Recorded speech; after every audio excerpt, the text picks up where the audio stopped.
Сайн мэцхан уу ингээд 25 оныхоо 21-ээс 25 дахь тестийг тайлбарлая. 21. Амьсгалын тогтолцооны бүтцүүдийг зөв дүрсэлсэн игнийг сонгоно.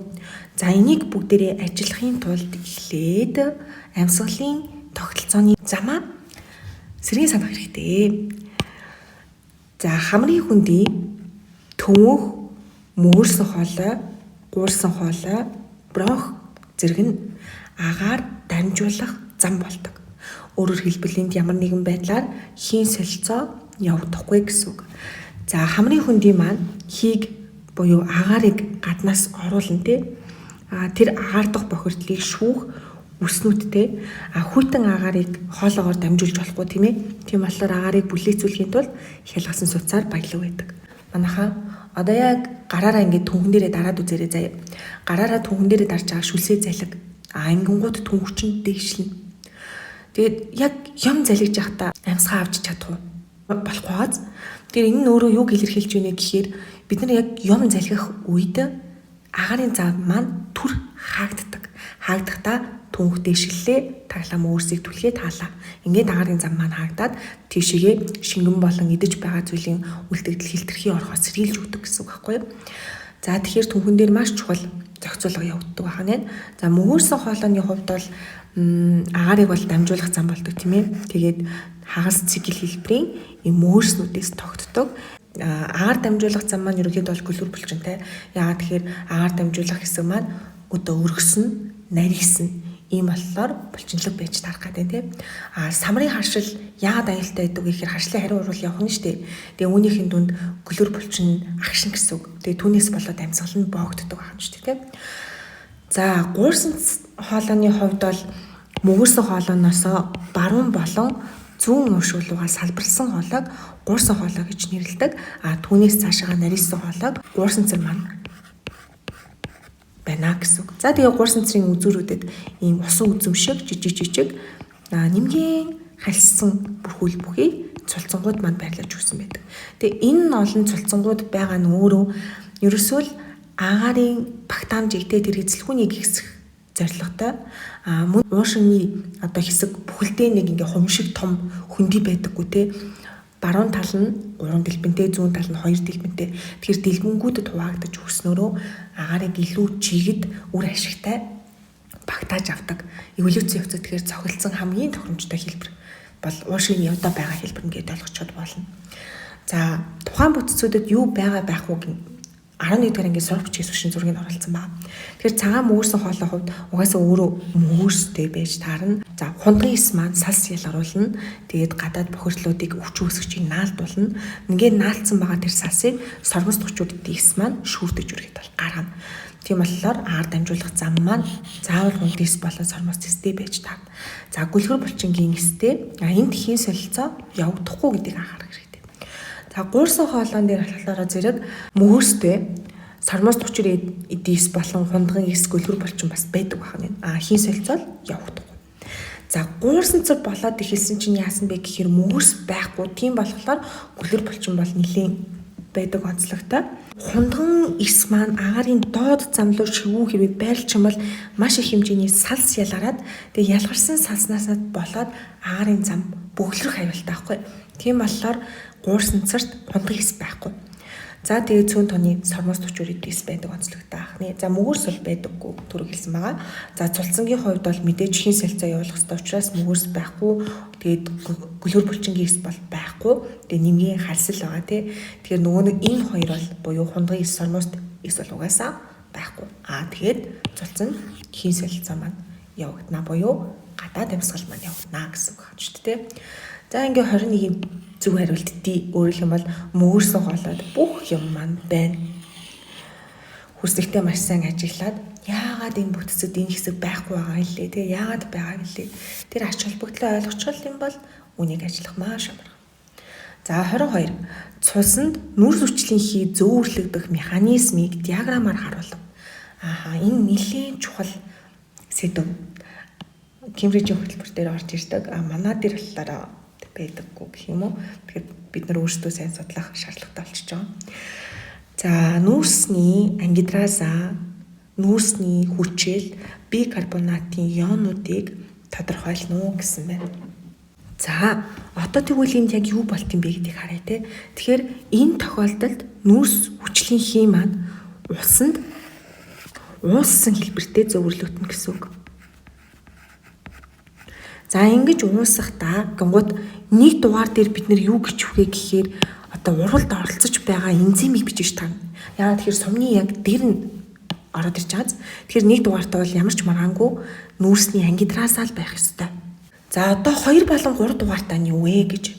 За CO2 маань усанд уусаад за 2 дугаартай H2 CO3 буюу одоо нүүрсний хүчлийг үүсгэдэг. За нүүрсний хүчил маань цаашаага йончлогдоод өөрөөр хэлбэл эрэг зэнэгтэй ус төрөгчийн одоо йонтэй тэгээд сүрэг цөнөгтэй HCO3 буюу B карбонатыг үүсгэдэг гэсэн үг. За одоо эндээс бүгдээрээ дахиад цаашаага ярих юм бол одоо CO2 ч усанд уусахаараа ерөнхийдөө бол эцтэй H гэхээр ялгаруулах нь шүү дээ. Тэгэхээр чи эн чинь pH маань буурна гэсэн үг. Ингээд pH буурсан орчинд гемоглобиноос цусны гемоглобиноос хүчил төрөгч амархан салах боломжтой болдог байхгүй юу? Тэгэхээр айгүй гой зүй тогтлоод байгаа зү тий. Энэ бол бор эффект. За өөрөөр хэлэх юм бол та нар өмнө нэгж бодож ирсэн үү? Гемоглобин заяа. За ингээ гемоглобиныг багш зурчий. За гемоглобин чинь өөртөө хүчил төрөгчийг холбоцсон байгаа даа шүү дээ. Нэгдүгээр хүчил төрөгчөөр холболоо. Энийг холбоод маш одоо төвөгтэй. Яа тэгэхээр одоо гемоглобин маань бүтцийн хувьд ерөөхдөө бол тодорхой хэмжээнд орон зайн бүтц нь өөрчлөгддөг. Тийм болохоор эхний хүчил төрөгчийг холбоод хэцүү байдаг. За ингээд түүний дараа дараагийн хүчил төрөгчийг холболоо тий. Ингээд эхнийхийгээ холбоход ерөөхдөө бол тохиромжтой хэлбэрээр олцсон учраас дараагийн хүчил төрөгчийг холбоход амар болдог. За ингээд хүчил төрөгчийг холбоцсон байгаа. Уушгин дотор энэ процесс уушгинд явлаа гэж төсөөлье. За тэгтэл цаашаага бидний цусаар эргэлдээд, за суцаар эргэлдээд эдис рүү очин тий. Эдис рүү очихдоо яаж одоо энэ гемоглобин хүчил төрөгчийг салгая гэдгийг мэдвэ гэдэг асуудал гарч ирэх гэдэг хааз тий. Өөртөө ингэж толбсон чигээрээ байгаад байвал яах вэ? Гэтэл бидний бид итгэдэггүй юм л да. Одоо яг энэ 22 дээр байгаа энэ бүдүүрч дээр болж байгаа процесс явагдана гэсэн үг байхгүй юу? CO2 усандаа уусаад тэгээ йончлогдоод тэгээ H маань ихсэн. Тэнгууд хэдүүлээ нөгөө нэг pH мэдчихэж байгаа шүү дээ. H их байх юм бол хүчлэг болчдөг. OH ихсээд ирэхээрээ шүтлэг болчдөг шүү дээ. Тэгэхээр H ихсэн гэдэг маань pH маань буурна гэсэн тодорхой хэмжээнд. За ингээд pH буураад ирэнгууд нөгөө гемоглобин байгаа шүү дээ тий. Гемоглобин O2-ыг холбох аффинитийн буурна. Өөрөлдөх нь хүчил төрөгчийг холбох чадамж нь буурна гэсэн үг. Тийм болохоор хүчил төрөгч нь одоо тэр эзлээ очоод гемоглобинаас салаад тэгээд тэнд хийсэлцээ явагдаад байна гэсэн үг хаана шүү дээ. Дотоод амьсгал маань явагдах боломжтой болно гэсэн. За ийм онцлогтой байдаг шүү. Тэгээд та бүхэн маань яг бор эффектийг дахиад ингээ бүр яг яадаг гинүү юу болчих вэ гэд хайгаад тухайд судлаад үзвэл аюу гоё процесс. За нүүрсний ангидраасаа маань нүүрсний ангидраасаа 1 дугаартайсэн. Тэгэхээр DU гэдгийг харах нь тий. Нүүрсний хүчил маань 2 дугаартай байсан. Тэгэхээр шууд E үүдэл маань энэ тохиолдолд зүг байх нэ. За энэ осмосын одоо постер дээр CO2 яг ямар хэлбэрүүдээр зөвөрлөгддөг вэ гэдгийг бол харуулж өгсөн байна. За дийлэнх нь буюу CO2-ийн 75% нь ерөөхдөө бол улаан эс рүү ороод тэгэд бикарбонат байдлаар зөвөрлөгддөг онцлогтой. Өөрөөр хэлэх юм бол түрүүний хэдүүлэнгийн томьёон дээр ярьсанчлан CO2 маань улаан эс рүү нэвтэрч орлоо, усандаа ууслаа. Тэгээд нүүрс хүчил үүсэлээ. Тэнгуутаа түүнээсээ бикарбонатын ионыг үүсгэлээ. Ийм хэлбэртэйгээр зөвөрлөгдлөө гэсэн үг хаана шүү дээ. За харин 20% нь болохоор зэрэг гемоглобиноор зөвөрлөгддөг. 5% нь сэрэн дууссан байдлаар зөвөрлөгддөг. Энэ дээр бүгдээрингийн анхаарах ёстой маш чухал нэг зүйл байгаа. Хүчил төрөгч маань гемоглобины одоо ген бүлгээр те зөвөрлөгддөг тийм үү. Гэтэл CO2 маань гемоглобины глобин уургийн тодорхой амин хүчлийн амин бүлэг дээр очиж суудаг. Ийм учраас O2 холбогдсон гемоглобиныг оксигемоглобин гэдэг бол CO2-ыг холбосон гемоглобиныг карбаминогемоглобин гэж нэрлэдэг. Тэгэхээр карбоксигемоглобин гэдэг нэршил ерөөсөө ашиглахгүй. Энэ ерөөсөө болохгүй. Харин карбаминогемоглобин гэдэг бахан нь шүү. Энийг маш сайн тогтоогоорой. За дараагийн нэг сонирхолтой зүйл нь юу вэ гэхээр энд нэг ионы шилжилт яваад байна да. Яагаад хлор орж гараад байна вэ гэж те. За багш нь эдгээр тайлбарлаж өгье заа юм. Түрүүн бикарбонатын ион үүссэн штеп. Тэгмээд бикарбонатын ион чинь улаан эснээсээ гараад явдаг байхгүй. Гэтэл бикарбонатын ион чинь өөрөө сөрөг цэнэгтэй те. Тэгэхээр улаан эснээс сөрөг цэнэгтэй ион чинь ихээр гараад байна да. Хэрвээ яг энэ чигээрээ сөрөг цэнийг алдаалах юм бол улаан эсийн цэнэг тогтвортой тэнцвэртэй байдлаа алдаад тэгээд ерөөхдөө бол осмос зохицуулгын тэр чигтээ алдагдах гэдэг шүү дээ. Ийм болохоор сөрөг цэнийг гаргаж байгаа бол зөрүүлээд сөрөг цэнийг гаднаас авдаг. Тэгэхээр бикарбонатын ион гадагшаага гарлаа зөрүүлээд хлорыг авна гэсэн үг. Энийг хлорын shift гэж нэрлэдэг. Тэгэхээр бидний энэ улаан эсийн одоо тэр зөөвөрлөн дээр аюул чухал зүйл хоёр зүйл яриглаа. Нэг нь болохоор Bohr эффект, энэ нь болохоор зэрэг pH-ийн өөрчлөлтөөр буюу H-ийн ионоос болоод гемоглобин маань хүчил төрөгч хоол affinity буюу ирмэлцэл нь ерөнхийдөө борчин ингээд EDS рүү очоод хоёроо өгөх боломжтой болно гэсэн.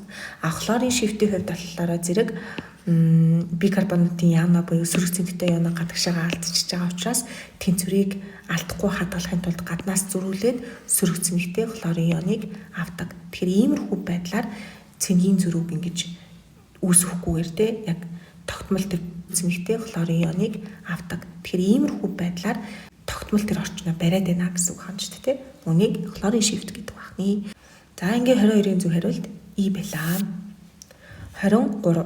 Шээг ямар эрхтэнд амин гүйжих урвалаар үүсдэг вэ? За амин гүйжих гэдэг нь амин хүчил маань амин бүлгийн алдна гэсэн үг. Яг энэ процесс хаана явагдах вэ гэдгийг асуусан байна те. Тэгвэл AS E хүртэл бүгдээрээ хамааралгүй өгдлийг хасъя.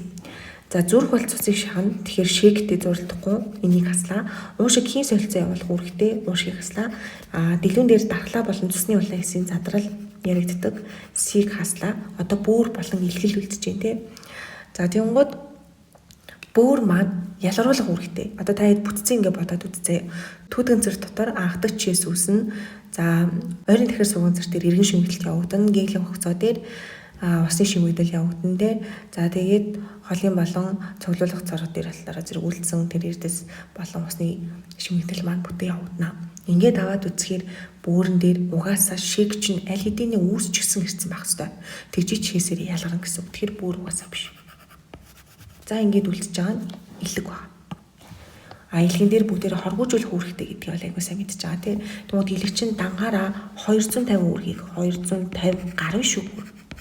Гарын үүргийг ганцаараа гүйцэтгэдэг. Яг ганцаараа гэдэг нь илгэн дотор явагддаг гэдэг утгаар нь хэлээд байна тийм. За тэгээд тэдгээрийн нэг нь амин хүчлийн солилцоо аахгүй юу? За яагаад энэ процесс явагдаж байна вэ гэхээр амин хүчлийг төрш болгон ашиглах зорилгоор тийм ээ амин бүлгийг нь салгаад кето хүчил үүсгэж болно. За энэ маань эцтэй энергийн төлөө ахна шүү дээ. Эсвэл янз бүрийн одоо хортон нэгдэл үүссэн байгаа. Амин хүчлийн задарлаас болоод аммиак үүснэ. NH3 гэсэн үг. Энэ маань маш одоо хортон нэгдэл байгаа. Тэнгуут дэлэг маань энэ хортон нэгдлийг аюулгүй хэлбэрлүү буюу шээг хэлбэрлүү шилжүүлж өгнө гэсэн үг. За ийм онцлогтой ах юм байна. За энэ талхагч нь юуг оруулж өгсөн бэ гэхээр аммиак, за мочивен, тэгээ шээсний хүчил гэсэн нэрснүүдийг хооронд нь холих гээд идэх учраас тайлбарыг оруулсан байгаа. Тэгэхээр аммиак гэдэг маань болохоор амин хүчлийн амин бүлэг задарч аммиак үүсгдэг маш хортой нэгдэл. Яагаад тэгэхээр бие дотор хуримтлагдах юм бол мэдрэлийн системийг гэмтээдэг. Тэгээ бөөрөнд очихоос өмнө илгэнд уурья болж буюу шэйк болж гарах хэрэгтэй болтгоо. За уурья буюу мочивын энэ нь болохоор зэрэг илгэнд аммиакийг хоргоожлох процессын дүнд үүсдэг. Тэгэхээр хоргоо болчихжин гэсэн үг нөгөө амар хортой нэгдэл маань дээрээс нь татдаг онцлогтой. Тийм болохоор бөөрөөр шүүгдээд шээсээр хөгдөөд биеэс гадагшлан гэсэн үг. Тэгээ шээсний нийт азотын бараг 80-90%-ийг энэ шейк гэдэг байгаа маань агуулдаг бахны. Шейк шүү хөгдөөдөө шээс биш шүү заяа. Шээсний найрланд байгаа шейк гэсэн үг шүү. За шээсний хүчил. За энэ дээр болохоор зэрэг бид нэр юуг ярих вэ гэхээр нуклеотидын пүрийн задарлаар үүсдэг юм онцлогтой. Тэгвэл энд маань яадаг вэ гэхээр хоргүй боловчиг усанд маш бага усдаг онцлогтой. Тэгээд мах за самар инээ тэрэ гэд тэ иймэрхүү нөгөө нэг нуклеин хүчил гэхээр агуулсан хүнсийг гэхээр идэх юм бол энэ усанд уусдаггүй шээсний хүчил маань бидний үеийн шингэнд ихээр хуримтлагдаад тэгээ подагро гэдэг хүчнийг үүсгдэг. Өөрөлдмөл үеийн хүчний өвчин нэг төрлийн аммон дээрээс нь цаашлаад бөөрөнд чулуу үүсгэх эрсдэлтэй байдаг байна. За ингээм амин гүйжих процесс ойлгочлаа тийм ээ.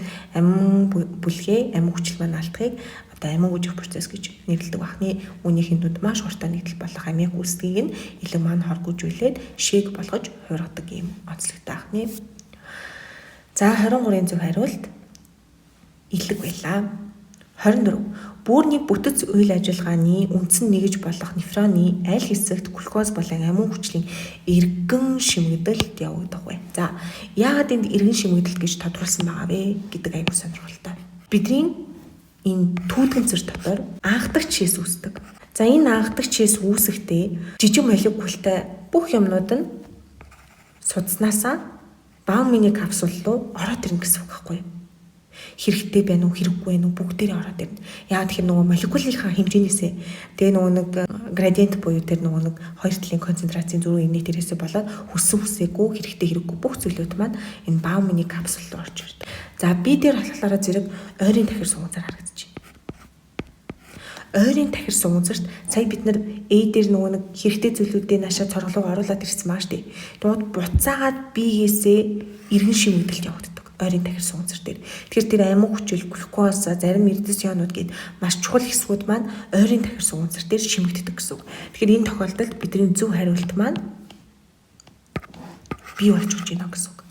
За цаашаагаа үргэлжлүүлээд генклийн хугацаа орж ирж байна те D дугаартаагаар. За багш нь товчтоол тэмдэглэдэг. За генклийн хугацааны өксөх хэсгээр нь наатар маань ялгараад наатар ихээр ялгарнаа гэдэг чинь гадаад орчны концентрац нь өндөр болно гэсэн үг тийм. Концентрац өндөр болчих юм бол генклийн хугацааны уруудах хэсгээсээ ус маань гадагшаа осмосороо гарч ирэх боломжтой болно гэсэн үг. Ингэж усыг бид нэр шимээд C дээр холын тахир сугацар орж ирж байна. Тэгээд генклийн хугацаа холын тахир сугацаар цуглуулах цорог гэх зэргээр ус маань байж болох хэмжээнд шимэгдээд эцсийн шээс бэлэн болоод гадагшлана гэсэн үг хань. За яг саяны энэ процессыг бол оруулж өгсөн байгаа. Энийг бол багш та хэдийг тэлэх хичээлийн яг шээс үүсэх механизм 1 2 гээд бичлэгийг бүр заавал үзээрэй. Энэ дээр бол бүрний тэр үйл ажиллагаа процессын талаар маш гоё ойлгомжтой тайлбарласан байгаа. Хариулт B буюу ойрын тахир сугацарт явагдах процесс ахнэ. За 25 дээр гадаад болон дотоод шүрлийн хос үүрэгтэй гэж штэ. Тэгэхээр хос үүрэгтэй энэ эргэтэнтэй бид нар 9 дахь ангитай танилцлаа. Ямар эргэтэн бэ гэхээр нойр болж байгаа.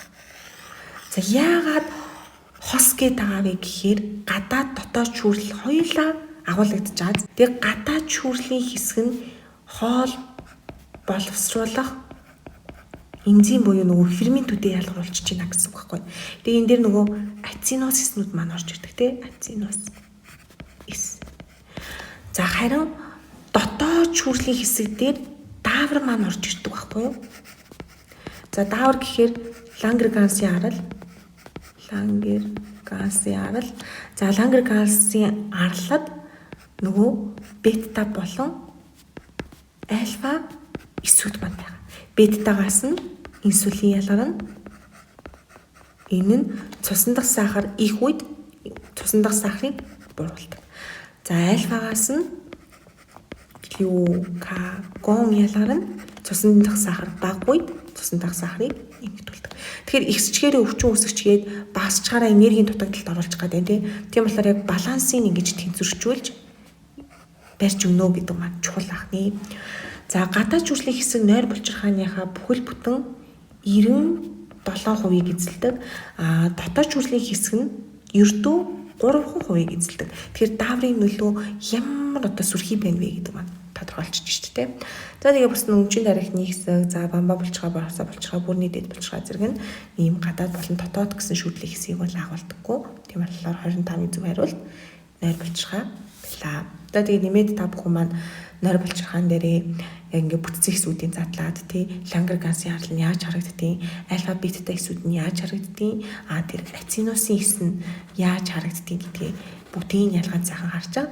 За энэ хүртэл суугтайгаа хамт байсанд баярлалаа. Тэг илүү их одоо асуумаар байгаа зүйл зөндөө байгаа болов гэж багш нь бодоод байгаа. Яагаад тэгэхээр хэдүүлэнгийн ээш нэлээд ойртож байгаа.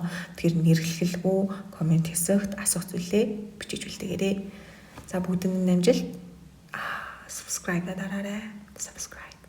Баяртай.